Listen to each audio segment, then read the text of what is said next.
Frères et sœurs, que la paix et la grâce de notre Seigneur et Sauveur Jésus-Christ soient avec vous.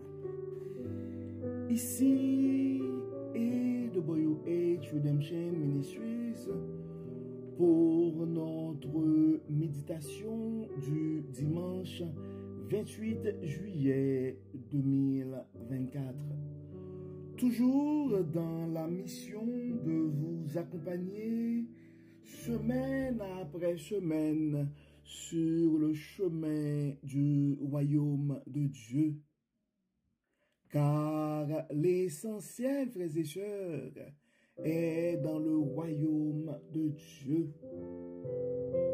L'abondance est en Dieu. La sagesse est en Dieu. Et surtout, l'espérance, frères et sœurs, est en Dieu. Et c'est pourquoi nous nous répétons à chaque instant. Cherchons d'abord le royaume de Dieu et sa justice, et toutes les autres choses nous seront données en plus. Oui, frères et sœurs, nous sommes le dimanche 28 juillet 2024 et vous savez, l'année 2024 est décrétée et l'année de la bonté de Dieu à AWH Redemption Ministries. Et vous savez, pour le troisième trimestre de l'année 2024, donc nous sommes appelés à regarder la sagesse de la bonté de Dieu. Et nous allons avoir 3 séries sur la sagesse de la bonté de Dieu. Donc pour le mois de juillet, et nous avons été appelés, frères et sœurs, à reconnaître la sagesse de la bonté de Dieu. Donc le thème pour ce mois de juillet, c'était « Reconnaissons la sagesse de la bonté de Dieu ». Donc, et pendant les 3 premiers dimanches, nous avons quand même parlé de la sagesse. Et quand on parle de la sagesse, on a pris le temps de préciser que nous parlons de la sagesse qui vient de Dieu, que la sagesse que Dieu peut nous donner et dans sa bonté. Et nous avons vu aussi que on parle surtout de la sagesse qui vient d'en haut. La sagesse qui vient d'en haut. Et dimanche dernier, nous avons vu le pouvoir de la sagesse. Donc, puisque aujourd'hui, c'est en fait le dernier dimanche du mois de juillet, donc la méditation de ce matin va clôturer cette série sur la reconnaissance de la sagesse qui se trouve dans la bonté de Dieu. Donc, nous devons nous rappeler, frères et sœurs, que Dieu accorde sa sagesse à ses enfants bien-aimés. Donc, Dieu, dans sa bonté, fait le don de sa sagesse à ceux qui le craignent et à ceux qui demandent à Dieu aussi de la sagesse. Donc, pour demander à Dieu la sagesse qui vient d'en haut, il faut commencer par accepter, par reconnaître, frères et sœurs, que la sagesse est un don de Dieu. Il faut être conscient que la sagesse peut nous aider à régner. La sagesse peut nous aider à diriger. Donc, ce qui nous porte, frères et sœurs, à avoir une pensée spéciale pour nos leaders actuels et pour nos leaders en devenir aussi, que ce soit dans les affaires, dans le ministère ou soit dans la politique. Et nous invitons à ces frères et à regarder, à faire un coup d'œil sur Proverbe chapitre 8, particulièrement le verset 14. En fait, le verset 14 et verset 15, ça dit « Le conseil et le succès m'appartiennent. Je suis l'intelligence. La force est à moi. Par moi, les rois règnent et les princes ordonnent ce qui est juste. Et même dans le verset 16, ça continue pour dire, par moi, gouverne les chefs, les grands, tous les juges de la terre. Oui, mon frère, oui, ma soeur, si ton rêve dans la vie, c'est de devenir un leader, si tu es en train de travailler sur ton niveau de leadership ce matin, mais c'est important de considérer la sagesse qui vient d'en haut. Donc c'est important de reconnaître que tu peux aller chercher la sagesse que Dieu donne ou dans la bonté de Dieu. Oui, Dieu dans sa bonté peut nous faire don de sa sagesse. Nous devons réaliser aussi, frères et sœurs, que la sagesse préserve et protège. Oui, la sagesse va nous porter, va nous aider à apprécier nos acquis et va nous porter aussi à nous arranger de manière à conserver nos acquis.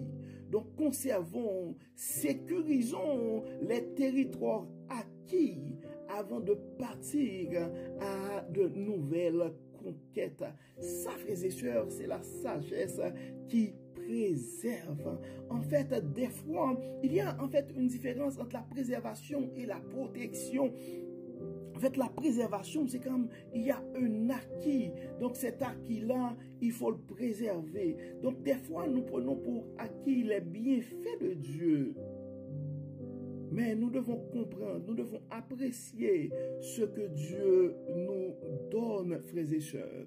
D'ailleurs, la parole nous dit, retiens ferme ce que tu as, afin que personne ne prenne ta couronne. Donc, nous devons respecter et apprécier les dons de Dieu, frères et sœurs.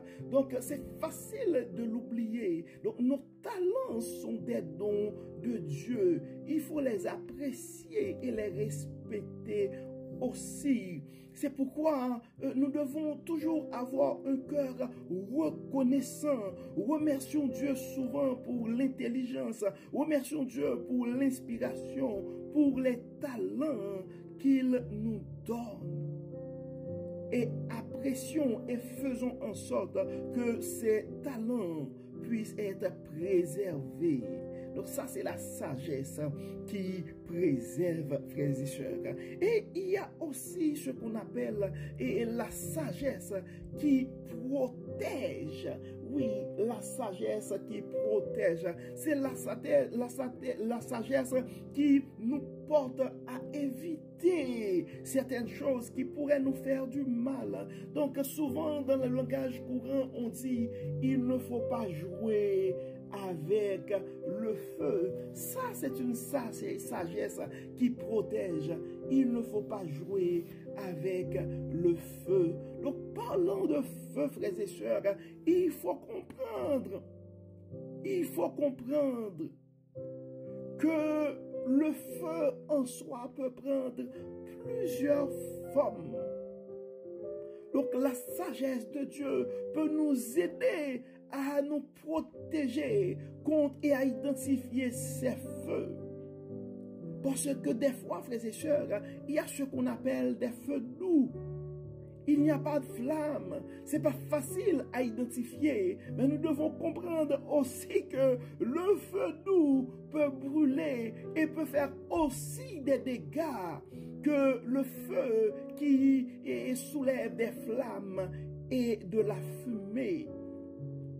Souvent, on dit, il n'y a pas de feu, il n'y a pas de fumée sans feu.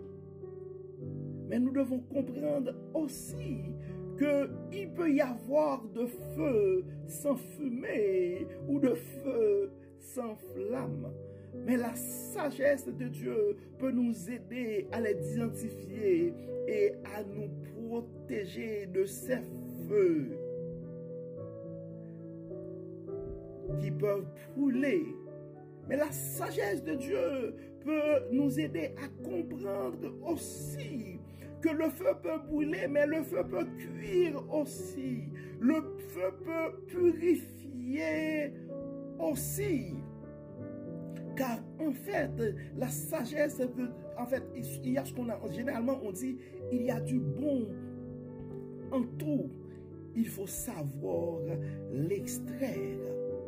Bien, en fait, c'est ça, frères et sœurs, la sagesse de Dieu, la sagesse qui vient d'en haut, peut nous aider à faire cette différence. Oui, la sagesse qui préserve, il y a aussi la sagesse qui protège. Donc, nous pouvons faire un tour, frères et sœurs, dans Ecclésiaste, chapitre 7, verset 12, pour comprendre ces concepts. Donc, la sagesse qui vient d'en haut, frères et sœurs, la sagesse que Dieu peut nous donner, peut nous accorder dans sa bonté, peut aussi nous conduire à l'abondance. La sagesse, oui, la sagesse que Dieu donne, la sagesse qui vient d'en haut peut nous conduire à l'abondance. Car, toujours en Proverbe, chapitre 8, si on regarde en Proverbe chapitre 8 et particulièrement dans le verset 18, Proverbe chapitre 8, verset 18, ça dit quoi? Avec moi sont la richesse et la gloire, les biens durables et la justice. Avec moi sont la richesse et la gloire, les biens durables et la justice. Et en Ecclésiaste 10, verset 15, frères et sœurs, Ecclésiaste 10, verset 15, nous pouvons lire, et ces paroles aussi, le travail de l'insensé le fatigue parce qu'il ne sait pas où aller à la ville. Donc, frères et sœurs, des fois, nous faisons des corvées dans la vie parce que ça nous manque la sagesse que Dieu donne. C'est pourquoi, avant de nous lancer dans certaines choses, c'est important d'aller vers Dieu, de demander à Dieu de nous guider, de demander à Dieu de nous révéler sa sagesse, de demander à Dieu de nous donner la bonne direction.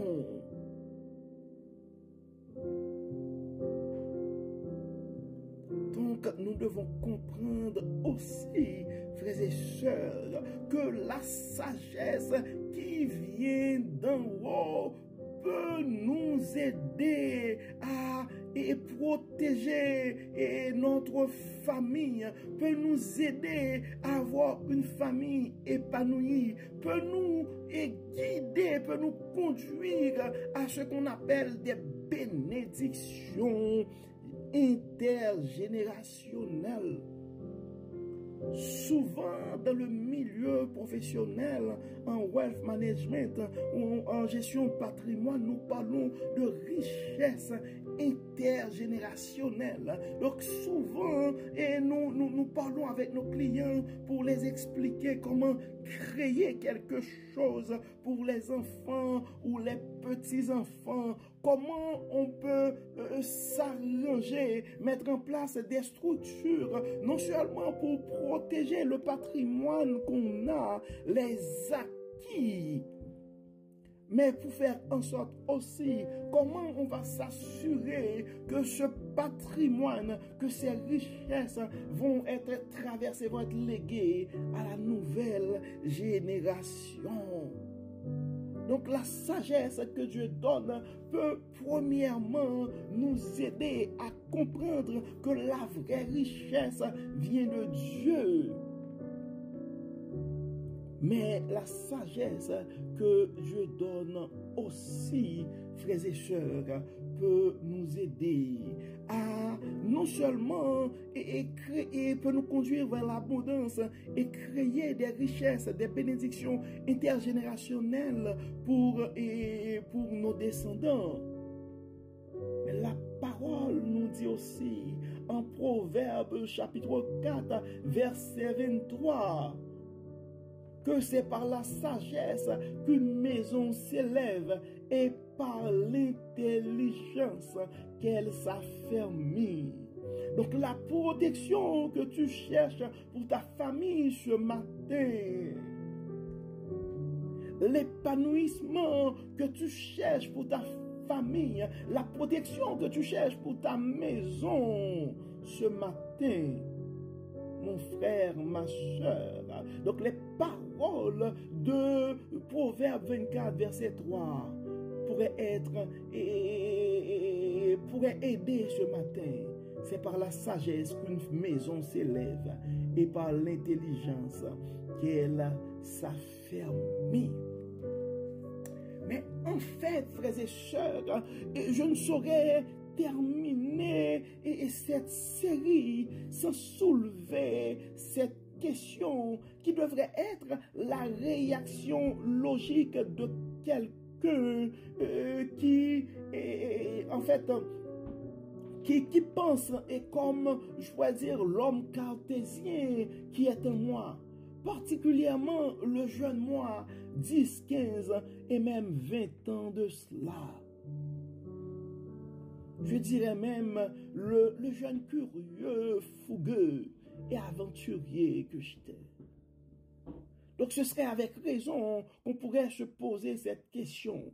Comment avoir accès et comment gagner la sagesse que Dieu donne, la sagesse qui vient d'en haut. Parce que nous venons de voir, frères et sœurs, il y a toute une puissance, il y a vraiment... Nous avons intérêt à acquérir cette sagesse qui se trouve dans la bonté de Dieu. Donc quand nous sommes conscients de la puissance, du pouvoir qui se trouve en cette sagesse, donc ce serait à raison qu'on pourrait se poser la question: comment avoir accès, comment acquérir cette sagesse, la sagesse que Dieu donne? Je dois vous avouer, frères et sœurs, il s'agit d'une question qui me hantait très tôt dans mon adolescence. En fait, c'est une question et que j'ai essayé de trouver les réponses pendant mon adolescence, particulièrement avec ce livre que probablement vous aussi vous avez déjà lu pendant votre jeunesse. Les jeunes s'interrogent. Et ensuite, des conversations avec mon père m'ont porté à regarder le livre des Proverbes Ecclésiastes. Et ensuite, comment se faire des amis de Dale Carnegie. Ça aussi, j'ai essayé de chercher la sagesse et à travers ce livre aussi. Comment acquérir la sagesse? Pas la sagesse, pas juste la sagesse que j'ai trouvée dans Les Jeunes s'interrogent, pas juste la sagesse qu'on peut trouver et comment se faire des amis, mais la sagesse en fait que Dieu donne. La sagesse que Dieu donne. Donc, en fait, frères et sœurs, la première chose que nous devons nous rappeler, dans la quête ou dans notre conquête vers la sagesse, ou dans notre obsession de la sagesse, ça aussi, l'obsession de la sagesse, ça c'est un enregistrement aussi qui a attiré mon attention. Donc j'ai été chercher la sagesse aussi à travers ce matériel, l'obsession de la sagesse. Mais la première chose, frères et sœurs, que Dieu me révèle, c'est que la vraie sagesse vient de Dieu. La vraie sagesse vient de Dieu, frères et sœurs. Proverbe 2, verset 6. Car l'Éternel donne la sagesse, de sa bouche sortent la connaissance et l'intelligence. Proverbe 2, verset 6. Ça, c'est la première chose que nous avons en tête, que nous devons avoir en tête dans notre quête, dans notre conquête pour la sagesse. C'est sûr. Proverbe 2, verset 6. Nous devons comprendre aussi en Proverbe 9, verset 6, et ça, c'est le commencement de la sagesse. Proverbe 9 et verset 10, et ça nous dit... Le commencement de la sagesse, c'est la crainte de l'Éternel. Et la science des saints, c'est l'intelligence. Donc ça, c'est la première chose que nous devons réaliser, frères et sœurs. Et nous devons, la deuxième chose que nous devons nous rappeler, frères et sœurs, c'est que pour acquérir la sagesse, nous pouvons demander la sagesse à Dieu. Non seulement la sagesse, puisque la sagesse, ça vient de Dieu. La crainte de l'Éternel, c'est le commencement de la sagesse. Et l'autre chose, c'est, frères et sœurs, que nous devons nous rappeler que nous devons, Dieu dans sa bonté, nous donne la possibilité de pouvoir demander. Et si nous demandons la sagesse à Dieu, Dieu serait prêt à nous accorder sa sagesse. Le plus grand exemple que nous avons, frères et sœurs, dans la Bible, c'est l'exemple de Salomon. Donc, non seulement nous devons aussi, frères et sœurs, avoir un désir ardent pour la sagesse. Un désir ardent pour la sagesse. Ce que nous trouvons en Proverbe chapitre 2 aussi, et dans les versets 3 et 5. Oui, si tu appelles la sagesse et si tu élèves ta voix vers l'intelligence, si tu la cherches comme l'argent, si tu la poursuis comme un trésor, alors tu comprendras la crainte de l'Éternel et tu trouveras la connaissance de Dieu. Car Dieu donne la sagesse. De sa bouche sortent la connaissance et l'intelligence.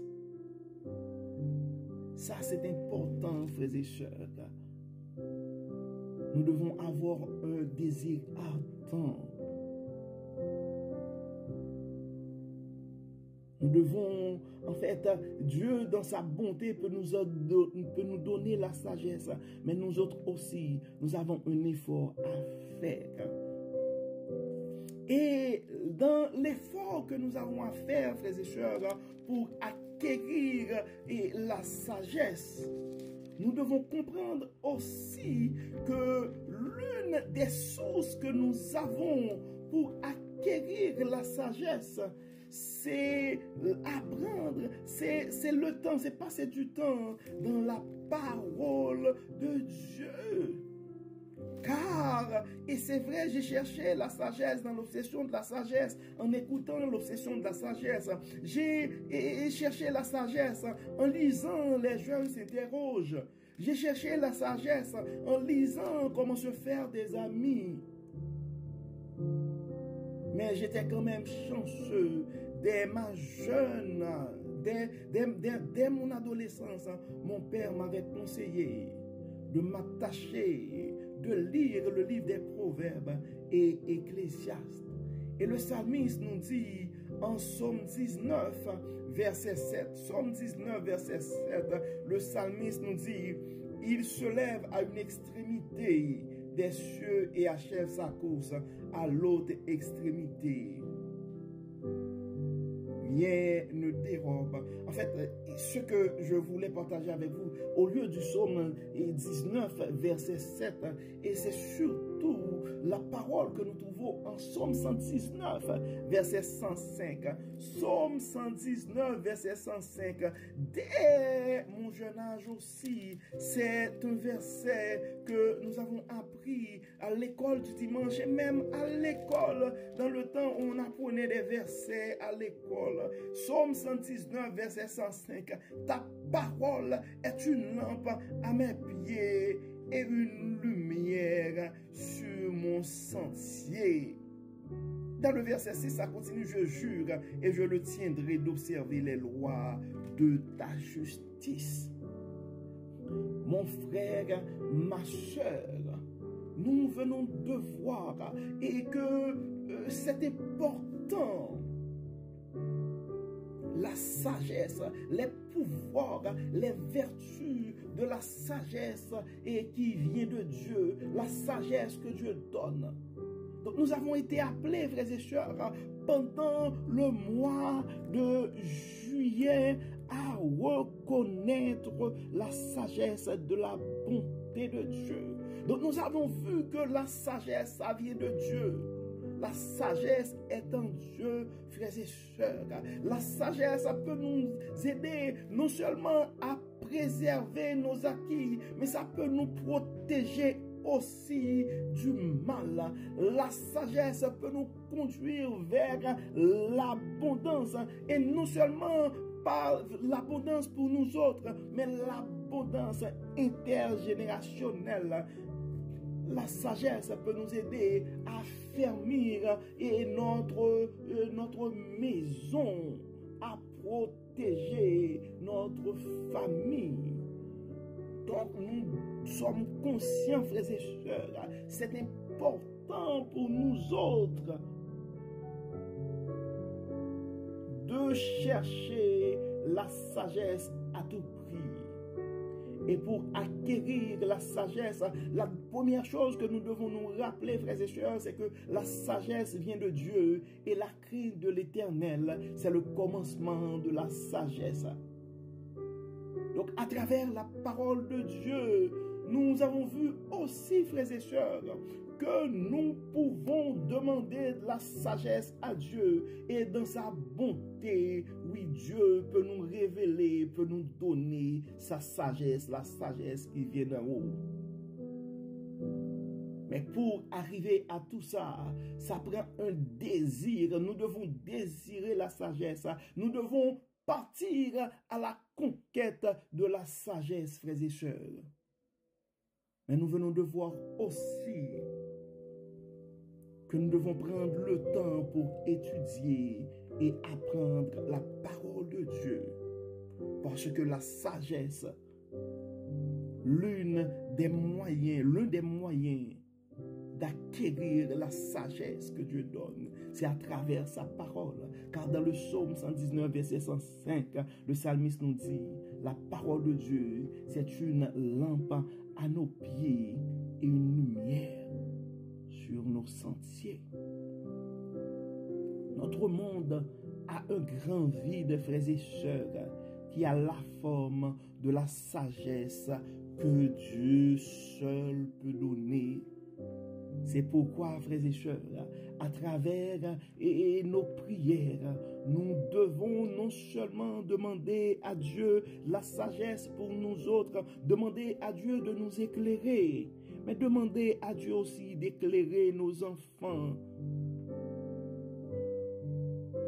Et si jamais il y a un frère, il y a une sœur aussi qui te vient à l'esprit, donc c'est le temps de garder, de porter ce frère ou cette sœur devant Dieu. Car la sagesse peut affermir une maison. La sagesse peut préserver. La sagesse peut sauver. La sagesse peut protéger. Et la sagesse peut aussi conduire à l'abondance. Prions Dieu, frères et sœurs. Dieu de bonté, Dieu d'amour, Dieu de toute miséricorde, Dieu d'abondance, Dieu de sagesse et Dieu d'espérance. Merci Seigneur pour ton amour. Merci Seigneur pour ta grâce. Merci Seigneur pour ta fidélité. Merci Seigneur pour la manière que tu n'arrêtes pas de nous révéler ta sagesse. Merci Seigneur parce que à travers ta parole, tu nous as permis de comprendre que la sagesse, ça vient de toi. Dieu clément, Dieu de bonté, Dieu de miséricorde. Dans nos folies, dans nos arrogances, nous nous présentons devant toi ce matin avec notre cœur rempli de folie, rempli de non-sens, mais aussi avec la conviction que tu peux nous accorder la sagesse qui vient d'en haut. Enlève en nous, Seigneur, tout ce qui n'est pas de toi. Enlève en nous toute forme de suffisance, toute forme d'arrogance. Et donne-nous, Seigneur, la sagesse qui vient de toi. Inspire-nous, Seigneur. Éclaire-nous. Conduis-nous. Guide-nous, Dieu clément. Nous remettons entre tes mains ce matin chaque frère, chaque sœur qui nous écoute présentement partout dans le monde à travers la francophonie. Accorde, Seigneur, à chaque famille, à chaque homme, à chaque femme, à chaque enfant, à chaque adulte, à chaque vieillard, la sagesse qui vient de toi.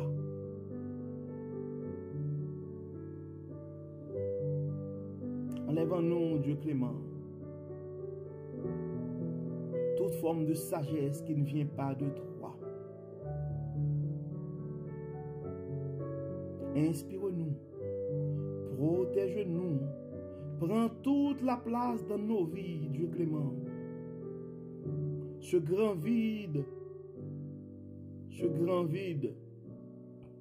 qui est la forme de ta sagesse dans notre monde.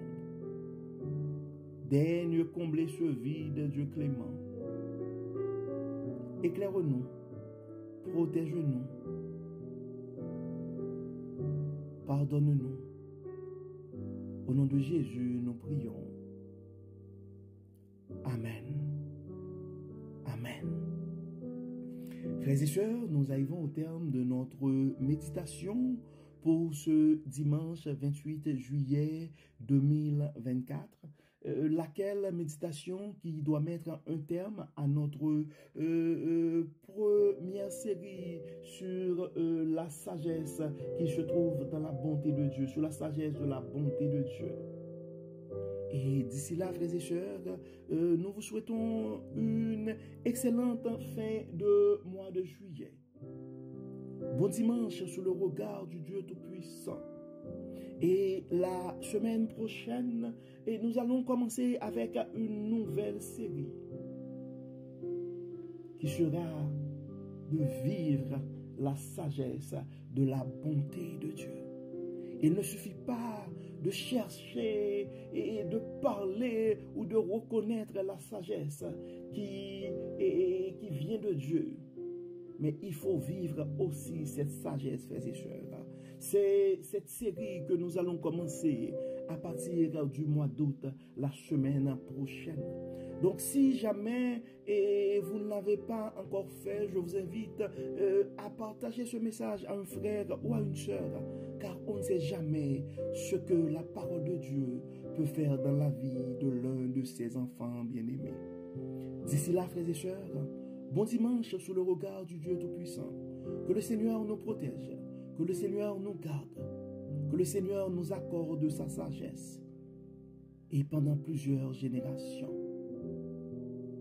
Encore une fois, bon dimanche.